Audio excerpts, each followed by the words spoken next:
당연히 이 얘기부터 해야 되겠죠. 미래통합당이 오늘 당 지도체제에 대한 전수조사 결과 발표했습니다. 김종인 비대위 체제로 가야 될 것 같다 이렇게 발표했습니다. 이게 참 난감합니다. 저는 예. 사실 지난 총선 때도 김종인 그 선대위원장 영입해야 된다라는 그 주장이 있을 때 네. 강력하게 반대를 했었단 말이죠. 예. 근데 이번에 또 이제 또 모시려고 그래요.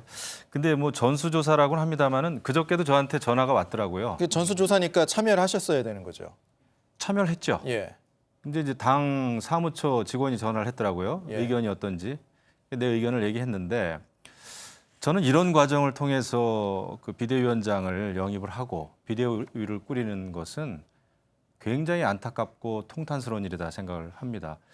지금은 조금 우리가 차분하게 무엇이 문제인지에 대해서 열띤 내부 토론이 좀 있어야 됩니다. 예. 몇 번이 됐든 말이죠. 그런 거 없이 그냥 당 사무처에서 전화 쭉 돌려가지고 누구를 모시자. 이게 이제 의견이 모아졌다라고 해서 최고위에서 결론을 좀 내렸잖아요. 예. 저는 그 민주적인 정당의 모습이 아니라고 봅니다. 열심히 그 토론을 좀 하고 무엇이 문제인지에 대해서 보다 면밀한 검토가 있어야 되고 반성이 있어야 됩니다. 그러니까 황교안 대표도 선거에서 졌다고 해서 바로 그냥 이렇게 물러나고 도망갈 것이 아니라 예. 우리는 다 같이 한번 그 자성록을 좀 써야 돼요.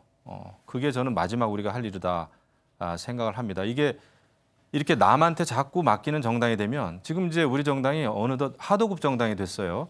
반성조차도 제대로 우리끼리 못하는 외주 주는. 예, 계속 외주만 줘가지고 근데 스스로 못하면은요 우리가 저 부자들이 조그만 일도 자꾸 사람 시켜서 하기 시작하면 큰일 벌어졌을 때 예. 집에 대해서 아무것도 모르잖아요. 네. 저는 이래 가지고는 우리가 가지고 있는 고질병을 고칠 수 없다 생각합니다. 네, 일단 김종인 비대위로 가는 문제를 논하기 전에 그 전 단계에서 지금 미래통합당의 현실이 적나라하게 두 가지가 드러났다고 봐요. 하나는 이 문제를 전수조사를 통해서 다수결의 원리로 결정을 한다라고 하는 어떤 당의 처지가 예. 그러니까 함미하고 있는 바가 너무나 미래통합당이 얼마나 심각한가. 이거는 무슨 얘기냐면 지도 체제를 어떤 그 세우는 문제이기 때문에 조금 전에 의원님이 말씀하신 대로 열띤 토론을 통해서 토론에 참여한 사람들이 승복을 해야만이 사실은 뒤가 어떤 그 보장이 되는 건데 이렇게 다수결로 해버렸다는 점에서 당의 지도 체제라고 하는 게 완전히 무너졌다라고는 반증이 하나가 지금 확인이 되는 거고요. 지금 김종인 비대위도 뭐 50%가 넘는 것 같지는 않습니다. 제가 두 번째로 말씀드리려고 하는 게 바로 예. 그 점인데요. 그래서 전수조사를 해봤더니 김종인 비대위 찬성률이 43%밖에 안 돼요. 여기다가 그러니까 조기 전대로 가자라고 하는 게 31%가 되어버리면 31%의 지금 의원이든 당선자든 이 사람들은 나중에 얼마든지 또 다른 이야기를 할 수 있는 여지가 생겨버린다는 이야기가 되고 당장 그 오늘 최고위원 회의 이후에 어떤 공개적인 어떤 그 회의나 이런 것들이 열렸을 때 바로 또 분출이 될 수가 있어요. 예. 이런 상태가 되어버리면 문제는 더 심각해질 수가 있다는 거거든요. 제가 볼 때는 전수조사를 통해서 김종인 비대위로 가기로 결정을 했다라고 하는 것이 마침표가 아니라 예. 오히려 도화성이 될 가능성도 현재로서는 배제할 수가 없다.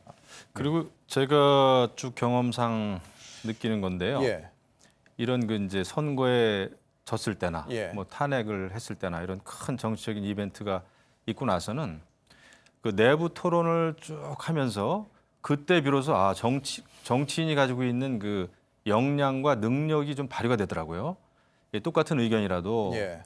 그리고 이제 우리 국회의원은 국민의 뜻을 잘 전달하는 그런 입장 아닙니까? 예. 그렇다고 했을 때는 우리 의원들도 많은 지금 유권자와 국민들을 만나서 의견을 청취하는 그 과정이 필요합니다. 예. 선거는 끝났지만은 투표 행위는 끝났지만은 많은 그런 어떤 질의할 정도로 예. 그런 면밀한 과정을 거치고 또 의원총회에서 각자 의견을 제시하고 그런 과정이 정치인데 예. 이것을 당 사무처 직원이 전화 여론조사를 해가지고 결정을 한다? 이거는 정치가 아니죠. 그리고 우리가 이제 내부적으로 사람이 없다 하는데 그렇지 않습니다. 지금 통합당 같은 경우에도 5선 의원이 네 분이나 되고 4선 의원이 5분, 3선 의원이 15명. 다 10년 이상씩 정치한 지금 분들이에요. 20대 현황을 그럼요. 말씀하시는 아니요. 21대 현황입니다. 21대 현황을. 예. 그렇다라고 했을 때는 충분히 모여서 이야기를 할 수 있고 특히 이번에 낙선한 예. 사람들이 지금 그 여론조사의 대상에서 빠졌더라고요. 예. 저는 이거 굉장히 문제라고 봅니다. 아, 특히 수도권에서 젊은 나이에 처음 출마를 해가지고 후보 신분으로 예. 많은 유권자를 만나본 이 젊은 층의 수도권 후보가 대상이 아니다? 저는 이래가지고는 우리 스스로 건강 진단을 제대로 할 수 없다. 당선인 말고 낙선한 사람들의 의견도 물었어야 된다. 그럼요. 그리고 아까 이렇게 보니까 예. 자료 화면에 보니까 저는 김종인 위원장에 대한 호불호는 없어요. 그분은 굉장히 능력이 있고 경험이 많은 분인데 예. 네, 그분 자체를 반대하기보다는 이런 시스템을 제가 문제 제기하는 거고 아무튼 많은 그 토론이 필요하고 지금 뭐 환자가 의사 얘기 안 들으면은 이거 못 고친다 이러는데 그것도 잘못된 발상이죠. 지금 누가 환자고 누가 의사죠? 우리는 다 같은 환자고요. 또 선대위원장을 짧지만 맞지 않았습니까? 예. 이게 지금 의사의 신분으로 온다? 또 의사의 신분으로 영입을 한다? 그래가지고는 우리 당이 미래가 없다 생각하고 또 혹시 그런 얘기도 들리더군요. 전권을 달라. 예. 또 기간을 못 박지 말라. 이게 지금 조선시대가 아니에요. 예. 공당입니다. 공당. 공당이라고 하면 거기에 여러 가지 그 인물들 또 의원들이 열띤 토론을 통해서 결과를 도출하는 것이 중요하지 한 사람이 외부 인사가 전권을 달라. 대선까지는 입 닫고 있어라. 똑같은 얘기 아닙니까? 그것은 당으로서 살아있는 정당의 모습이 아니죠. 의원님께서 하실 말씀이 많으신 것 같아갖고 제 발언 기회를 많이 제가 오늘 많이 시간이 드리겠습니다. 없어서 저도 그런데 지금 뭐 드리고 제 발언 있었습니다. 시간 다 드릴 테니까 뭐 충분히 말씀하세요. 아니에요. 그리고 아까 요 전 시간에 예. 그 상대당입니다마는 박용진 민주당 의원이 좋은 얘기를 했는데 네. 그분의 역량은 제가 뭐 늘 좋게 평가합니다. 아까 좋은 얘기 하더라고요. 젊은 청년 후보들 돈 없어가지고 말이죠.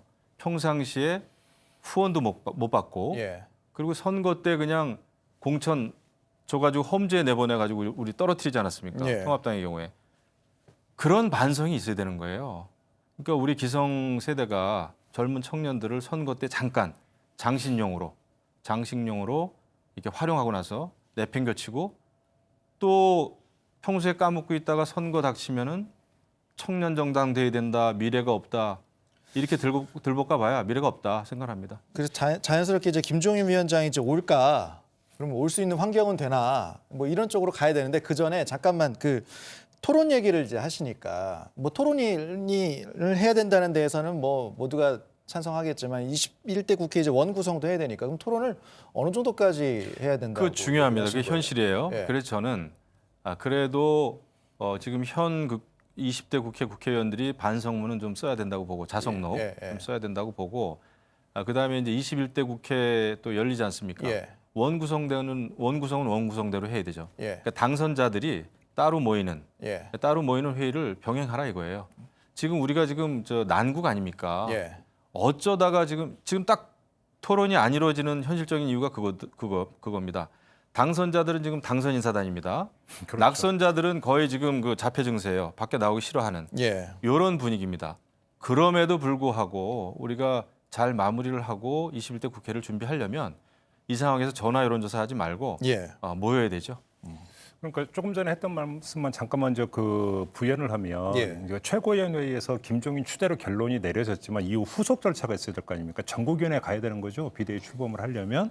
근데 거기까지 가는 과정에서 의원총회가 열린다든지 내지 어떤 그러니까 중진 회의가 열린다든지 이런 자리에서 이렇게 가는 것은 문제가 있다라는 이야기가 다시 분출되어 버리면 김종인 어떤 위원장의 평소의 스타일이나 성정해 볼 때 나 안 해 이래 버릴 가능성도 충분히 있다라는 겁니다. 예. 그것이 기세 싸움의 차원이든 뭐든지 간에 이렇게 되어 버리면 더 이제 이거는 혼란 상황이 더 급속하게 거기로 더 빨려 들어가는 부분이 있는 건데 제가 볼 때는 그 미래통합당이 뭔가 되게 급하다. 예를 들어서 선택지를 딱 두 개만 놨어요. 하나는 김종인 비대위 체제로 가든지 아니면 조기 전당대회에서 빨리 새 대표를 뽑든지. 예. 그러니까 그래서 근데 여기 조기 전대가 현실적으로 그러니까 그 물리적으로 불가능하다면 사실은 제3의 선택지일 수 있었던 거잖아요. 무슨 이야기냐면 어차피 이제 국회가 갈리는 시점이니까 원내대표를 새로 뽑아야 되는 거 아닙니까? 그러면 차기 원내대표를 뽑으면서 사실상 이제 지금 당헌 당규에 따르면 대표가 어떤 그 공석인 상태에서는 원내대표가 대표의 권한을 비대위원장을 맡을 수가 있으니까 조금 전에 의원님이 말씀해 주셨던 어떤 내부 토론이나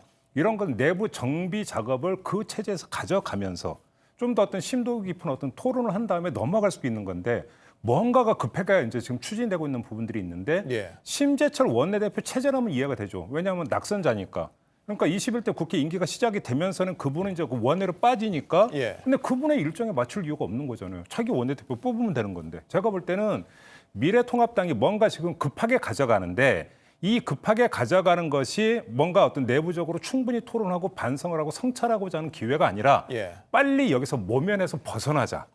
모면에서 벗어나기 위해서는 뭔가 터닝 포인트가 필요한데 결국은 그것은 간판 아니냐. 예. 이런 아주 어떤 일차원적인 사고 속에서 지금 급하게 추진하고 있는 거 아니냐. 이렇게 볼 여지가 너무 많다라는 거죠. 정확하신데 우리가 갈 길이 멀 때는 그 갈 길에 대해서 고민을 좀 많이 해야 됩니다. 사실 지금 이제 김종인 비대위원장이 됐든 또 다른 분이 됐든 예. 비대위원장을 모셔가지고 비대위를 꾸리는 게 중요한 게 아니라 예. 오히려 지금 초선들이 반이 지금 초선이잖아요. 통합당의 경우에도 이런 경우에 뭐 김웅이라든지 무슨 뭐 배현진이라든지 아니면 또 다른 지역에서도 많은 초선 의원들이 나왔는데 이분들의 열띤 토론이 기대가 되는 거예요. 저는 사실은 그러므로 해가지고 그분들이 초선입니다마는 그분들의 열정과 다선 의원들의 그 경험과 이런 것이 의총장에서 계속 그 빛을 발할 때 예. 우리 앞길이 열리는 것이지 이렇게 그냥 잘못했다라는 말 한마디 던지고 나서 비대위원장 모신 다음에 빨리 지금 우리는 일어서기도 힘든데 뛰려고 그래요. 예. 이것은 굉장히 잘못된 절차다.